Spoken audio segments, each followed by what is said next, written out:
Hello friends, இன்றைக்கி நம்ம சேனலில் நம்ம பார்க்க போகிறது நம்ம எல்லாருக்கும் ரொம்ப பிடிச்ச சிக்கன் நூடுல்ஸ் பற்றி தான் பார்க்க போகிறோம். வாங்க போய் பார்க்கலாம்.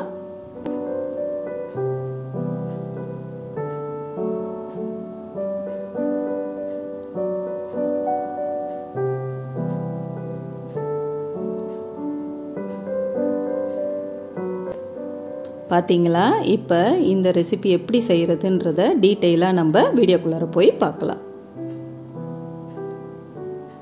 அதுக்கு முதல்ல நான் சிக்கனை எடுத்து வேக வச்சுக்க போகிறேன். இதை ஒரு 3-4 விசில் விட்டு உப்பு மஞ்சத்தூள் சேர்த்து லைட்டாக தண்ணி சேர்த்து வேக வச்சு எடுத்துக்க போகிறேன். மீடியம் ஃப்ளேமில் வச்சு வேக வச்சு எடுத்துக்கலாம். அதுக்கப்புறம் இதை நம்ம பிச்சு போட்டு என்ன செய்கிறதுன்றதை நம்ம பார்க்கலாம்.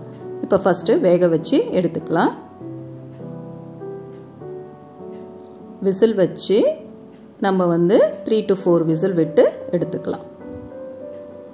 இப்போ வேற ஒரு வாணலில் தேவையான தண்ணி எடுத்துக்கிட்டு அதில் கொஞ்சம் தேவையான உப்பு சேர்த்துக்கிட்டு ஒரு 2 டேபிள் ஸ்பூன் அளவுக்கு எண்ணெய் சேர்த்து நம்ம நூடுல்ஸ் எவ்வளோ எடுத்துக்க போகிறோமோ அதுக்கான தண்ணி சேர்த்துக்கோங்க. அதை வச்சு கொதிக்க விடுங்க. ஃபஸ்ட்டு இந்த தண்ணி நல்லா கொதித்து வரட்டும். அதுக்கப்புறம் இதில் நம்ம எடுத்து வச்சுருக்கிற நூடுல்ஸை நம்ம சேர்த்துக்கலாம்.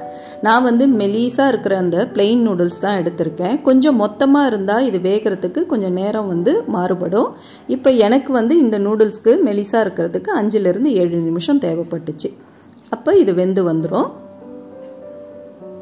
பாருங்கள், இப்போ நல்லா வெந்துடுச்சு. இப்போ இதில் இருக்கிற தண்ணியை ஃபுல்லாக ட்ரெயின் பண்ணிவிட்டு நம்ம இது மேலே லைட்டாக பச்சை தண்ணி ஊற்றி எடுத்து தனியாக வச்சோம்னா இது உதிரி உதிரியாக இருக்கும்.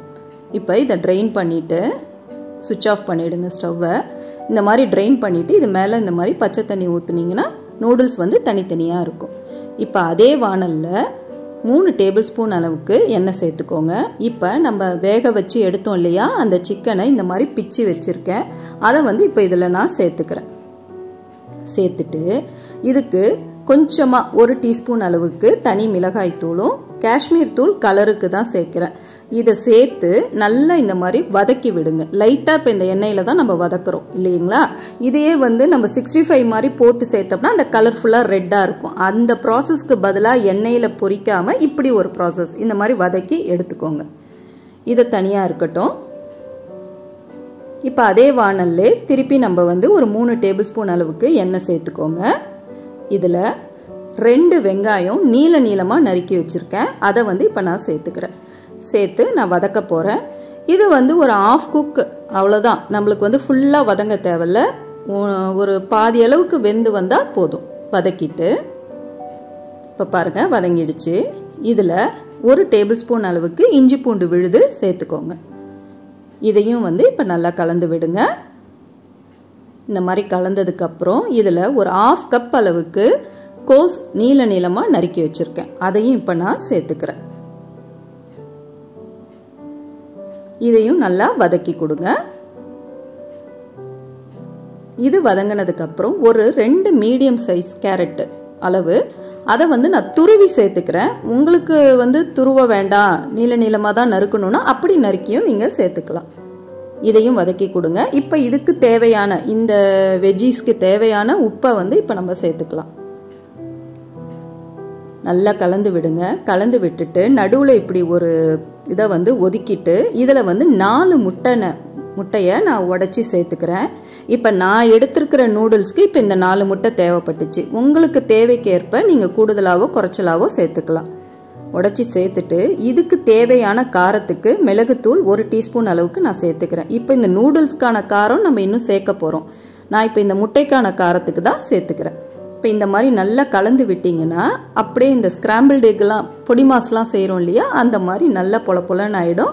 இப்போ இந்த காய்கறியோடு இதை நல்லா வதக்கி விடுங்க. இப்படி 2 தடவை நல்லா வதக்கி விட்டிங்கன்னா அந்த சூட்லேயே இந்த மாதிரி பொலன்னு வந்துடும் முட்டை. இதுக்கப்புறம் 1 கொடை மிளகாவை நீளமாக நறுக்கி மெலிசாக நறுக்கி வச்சுருக்கேன். அதையும் இப்போ நான் சேர்த்துக்கிறேன். இப்போ இந்த மாதிரி நல்லா கலந்து விட்டதுக்கப்புறம் நம்ம எடுத்து வச்சுருக்கோம் இல்லையா சிக்கன் வதக்கி, அதை இப்போ நம்ம சேர்த்துக்கலாம். இப்போ நம்ம இதில் சேர்க்க வேண்டிய எல்லா பொருள்களும் சேர்த்துட்டோம். காய்கறிகளும் சிக்கன் முட்டை எல்லாமே சேர்த்துட்டோம். இதுக்கப்புறம் இதில் நம்ம ஸ்பைசஸ் தான் சேர்க்கணும். அதுக்கு 1 டேபிள் ஸ்பூன் அளவுக்கு ரெட் சில்லி சாஸ் சேர்த்துக்கிறேன். இது கூடவே ஒரு டீஸ்பூன் அளவுக்கு செஷ்வான் சாஸ் உங்களுக்கு தேவைப்பட்டா இதை சேர்த்துக்கோங்க, இல்லைன்னா இதை ஸ்கிப் பண்ணிடுங்க. அது கூடவே ஒரு டீஸ்பூன் அளவுக்கு டார்க் சோயா சாஸ் சேர்த்துக்கிறேன். இப்போ இது எல்லாத்தையும் நல்லா கலந்து விட்டுட்டு பாருங்கள், இந்த மாதிரி கலந்து விட்டதுக்கப்புறம் நம்ம ட்ரெயின் பண்ணி எடுத்து வச்சுருக்கோம் இல்லையா நூடுல்ஸ், அதை வந்து இப்படி பொல பொலன்னு சேர்த்துக்கோங்க. இப்படி உதிரி உதிரியாக சேர்க்கும் பொழுது நம்மளுக்கு கிளறதுக்கு ஈஸியாக இருக்கும், ஒரே பக்கமாக சேர்க்காம. பார்த்தீங்களா, நம்ம சிக்கன் நூடுல்ஸ் சூப்பராக ரெடி ஆயிடுச்சு. இப்படி 2 பக்கம் வச்சு கலந்து எடுத்தோம்னா சூப்பராக இருக்கும். நம்ம வெளியில் ரெஸ்டாரண்ட்டில் ஃபாஸ்ட் ஃபுட்டில் சாப்பிட்ற அதே டேஸ்ட்டு இந்த நூடுல்ஸில் கிடைக்கும். வீட்டில் நீங்கள் எல்லாரும் இதே மாதிரி செஞ்சு பாருங்கள். இந்த ரெசிபி உங்களுக்கு பிடிச்சிருந்துச்சுன்னா லைக் பண்ணிவிட்டு கமெண்ட் பண்ணிவிட்டு ஷேர் பண்ணுங்கள். மறக்காமல் நம்ம சேனலை சப்ஸ்கிரைப் பண்ணுங்கள். இதே மாதிரி எம்மியான ஒரு வீடியோவோட சீக்கிரமே நம்ம சந்திப்போம். Thank you friends.